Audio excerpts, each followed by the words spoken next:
Hey everyone, it's baze.djunkiii transmitting from Hamburg, Germany, back with a new video, and well, back with my chart haul video for October of 2K21. But before I go into this, two questions to be posed.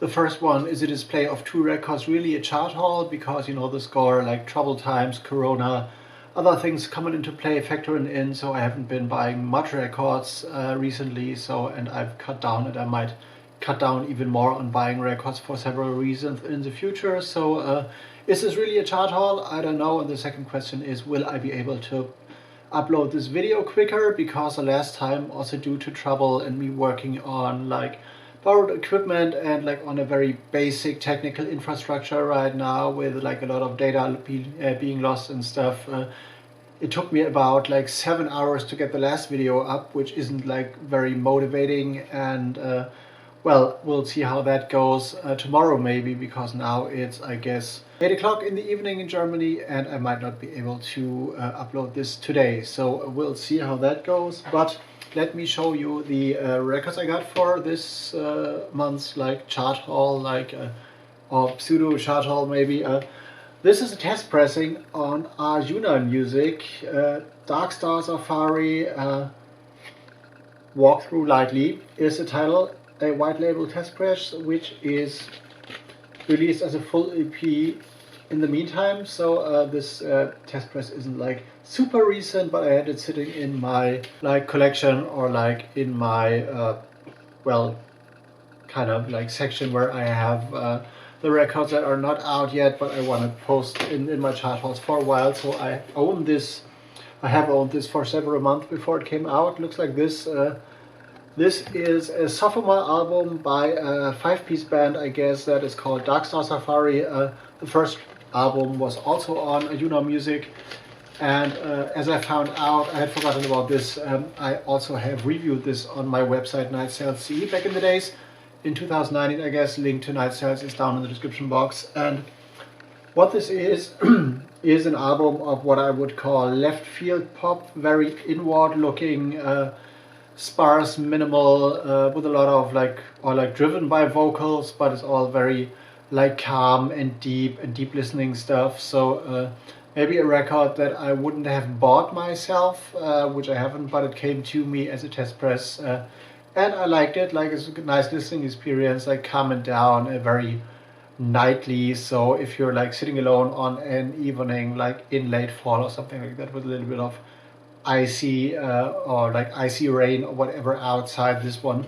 is able to provide like a tender and warm left field pop vibe. So very interesting also for those who are into like kind of like future jazz maybe and that kind of stuff. So interesting music that made the way into my collection. And yeah, one of the records I have on show this month, like one of those two. And the last one is one I also got as a CDR promo, as a CD promo to review, actually, but I was very intrigued by the concept, so I decided to order me the album via the distribution company I work at. So yeah, I hope this works with the glare. This is released on the Ooze label, a label you have seen on this channel quite a bit, also with the latest Lego Vet album, I guess, and other stuff. This is an album, or not an album, but a kind of novelty record or DJ tool or sample record by a drummer called Julian Sartorius. And what he did is, as the album's title might reveal, he recorded locked grooves, or he recorded like drum loops actually, and those were cut down into a like series of 112 locked grooves. So these are no tracks, but these are like, yeah, beat loops basically that run on either like 133 RPM, BPM, not RPM, or on 180 BPM, depending on how you put the speed on the record. And I found this very interesting, very intriguing,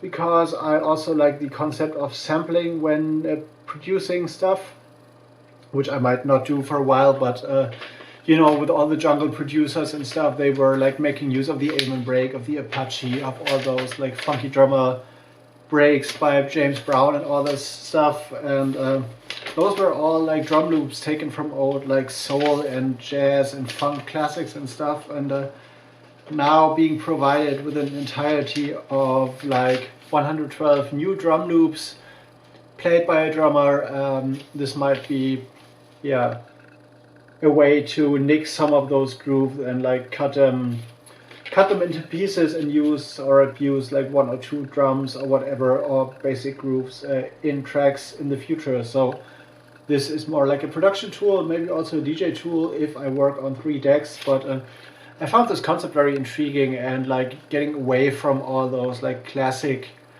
breakbeats and finding something new that is like presented in a way that is like loopable and like cut down properly, or not really.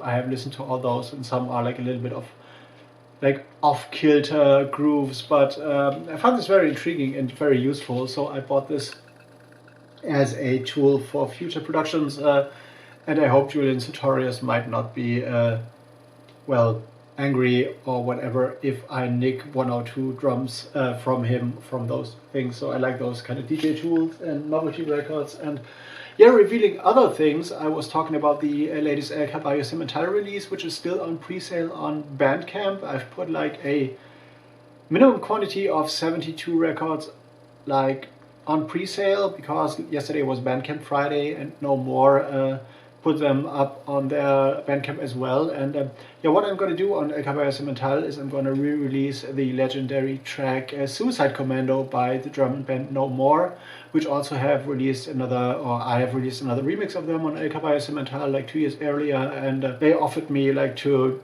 do the official 40 years anniversary single, which will be remastered and come out with the original cover artwork basically, and with the original track list. And yeah, still in the pressing plan, we're waiting for covers to arrive, and the pre-sales are going very, very good. So this might be the first batch of 400 copies might be sold out on the day of release basically. So yeah, I will put a link up on my BANDCAMP, which is about here. So this is like a German wave post-punk goth classic, which is also known for the electro folks by the DJ remix that DJ Hell did back in '99. The Suicide Commando by DJ Hell is heavily inspired by Suicide Commando from No More, and the Belgian band Suicide Commando has also like renamed them, or like named them after this seminal track. So this is the biggest release on El Caballo Cemental and one of my labels ever, I guess, and probably the best selling as well when I consider like pre-sales. So a few are still available on my BANDCAMP like upfront, but the release date is officially set to like 5th of November. Might be subject to change depending on how fast the covers arrive and stuff. So breaking those news finally, very proud of that, looking forward to that. BANDCAMP will be here. All other links will be down in the description box and stuff, and if you like this one, share, subscribe, you know the score. Leave me a comment and leave me a like and all that good stuff, and find my social media things down in the description box. So Bass Junkie out for now. I'm gonna see you in the next one. See you later.